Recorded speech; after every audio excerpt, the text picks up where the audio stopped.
Hi, this is Dr. Clare Steffen, and welcome to Heal Your Brain Toolbox. I'm here today to present part 2 of Integrative Sustainability, a new model for wellness psychology. I am a psychologist, a naturopath, certified natural health professional, master herbalist, national board certified counselor, and board certified coach in life coaching, wellness coaching, and business coaching. So in that first episode, we talked about the importance of taking an integrative and sustainable approach to your life and to your wellness, and looking at when you engage in counseling services to find a therapist who is aware of wellness models and has at least some interest in sustainability and resilience. And I suggested that we want to be able to go beyond resilience and that we need something that we can sustain in a resilient way.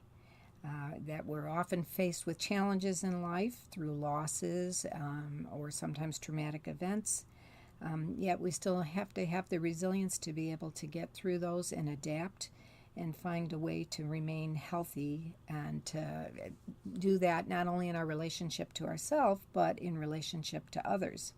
So I posed a model to you of integrative sustainability that you could discuss with a prospective counselor or therapist, or even just in your own approach to life yourself. And I suggested that the model consist of the development of conscious choice and development of emotional intelligence and the connection to synchronous self and life balance. And so there's a few more things I wanted to share with you. And some of this would pertain to if you're looking for mental health services, that you want to find someone who's expert in that knowledge area and has the ability to provide treatment in a way that you can trust that they have the training that needs to be there in order to get you to a place of wellness. So don't be afraid to ask questions when you're interviewing a new therapist to find out what their approach to treatment is and how much experience they have, what environments they've worked in, what different approaches that they've tried with different clients and patients, and how many years they've been doing the work. So the concept of being a healer mixes models sometimes, and sometimes they borrow from different schools of thought. And this can be a little bit different than your coaching model, which is not a diagnostic model. So if you're looking for coaching services, just keep that in mind, that individual is not an expert in diagnostics, and so they're not going to work with you in that capacity.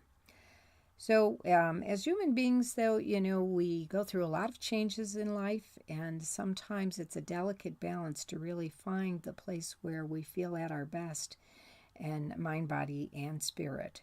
And so we need to have relationships that support us in our independence so that we can remain self-sufficient and that we can have the ability to make informed choices towards our wellness. So I'm going to present to you a little bit more here about integrative sustainability and give you some ideas to consider about what that terrain of wellness might look like. So you want to think about your initial level of functioning and where you're at in terms of that status and what skills you have. And remember, before I was talking about a strength-based approach to that, but also if there's some skills you need to acquire, how you're going to go about doing that. So I think of this integrative sustainability as a process that will bring about wellness through the focus on synchronous self, calming the disturbed, whatever that might be. And so any challenges, losses, traumatic events, or painful events. And then how we have a resilient relationship to ourselves and others in order to work through that. When I'm talking about synchronous self, that's being present both in time and place and connected to yourself, whether you're in your home environment, whether you're in work environment, whether you're in your social environment. So you always want to be present and feel connected to yourself. And when I mention calming the disturbed, what I'm saying there is basically we want to be in a state of congruence so that what we think connects to how we feel and then ultimately how we behave and what we're believing about ourselves. it's when there's incongruence that we tend to experience anxiety or some depression or other painful emotions, or affect or mood problems as a result of that incongruence. We also need to be able to be adaptive in our ability to change, and that allows us to help calm that situation down when there's a disturbing thought, feeling, situation, environment, or event. I mentioned resilient relationships, so we want to create a balanced lifestyle and maintain a wellness perspective about our life and a healthy worldview. So when you're working with an individual as a therapist, a coach, or a counselor, just always take into consideration your own cultural experiences and beliefs and those influences, because that also is a big part of how you maintain your integrative sustainability. And that identity, that cultural identity, no matter where you go, is a strong part of you, and that you want it to be a healthy part of you, and that all the strengths that come forth from the culture in which you came from, and I'm not talking necessarily just in the global sense of coming from a different part of the world, because we have subcultures and different cultures within our main culture here. And, it's like sometimes we identify things as a host culture, but I think that's less true than it is to say that, we all have our own cultural experiences. So anyway, you want to look at the various roles that you function in and the lifestyle that you have currently and how those different roles fit on this continuum of wellness that you're trying to establish. And the synchronicity of yourself and your views of yourself in those various places and environments and different roles in which you function. So if there's any incongruence between these different situations, then you want to look at, are they distressing to you, or are they causing you some kind of stress or pain? And how do you want to address that in order to adapt and be able to change and deal with it in a more comfortable way? And that will then become part of your foundation for growth. So the importance of resilience, it's part of our dynamic process. We don't exist in isolation, and sometimes these incidents don't occur in isolation. And you always want to be thinking of resilience in a relational manner, and that it's part of our promotion of mind, body, and spirit to create a wellness perspective and lifestyle. And so you think of it in terms of your holistic worldview.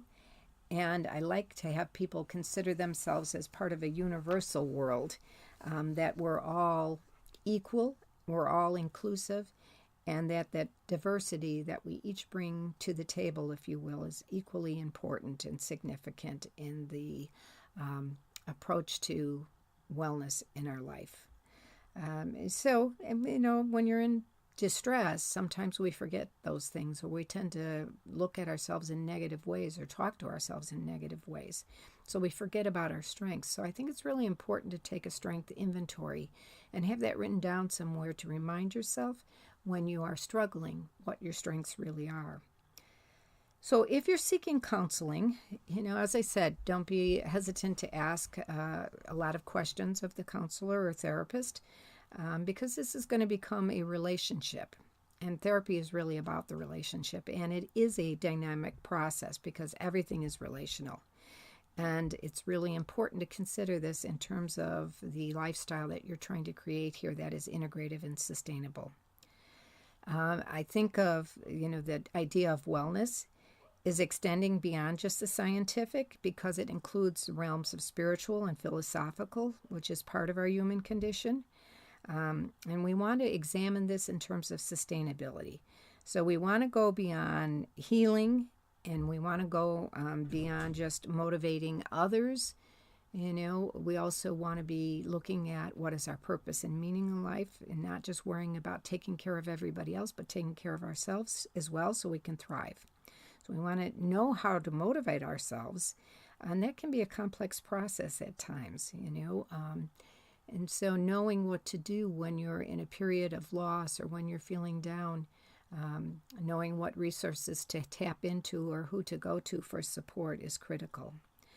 So the model of sustainability counseling that I'm proposing would be working with a expert or a therapist, a psychologist, counselor, mental health provider who has a strong background in neuroscience and the ability to apply that learning and help you be able to learn how to do that, not just in the context of therapy, but also to be able to generalize it and transfer the new skills that you're going to be learning.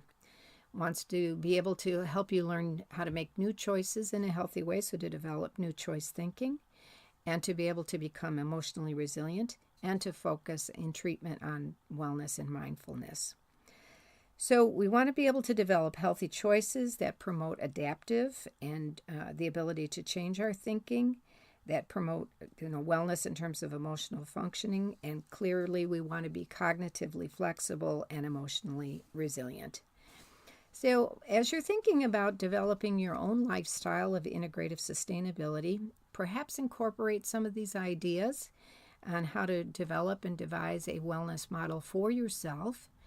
I am so happy you joined me here today, and we'll continue to talk about these topics in the Heal Your Brain Toolbox, and I look forward to speaking with you further and you joining me again. Have a nice day.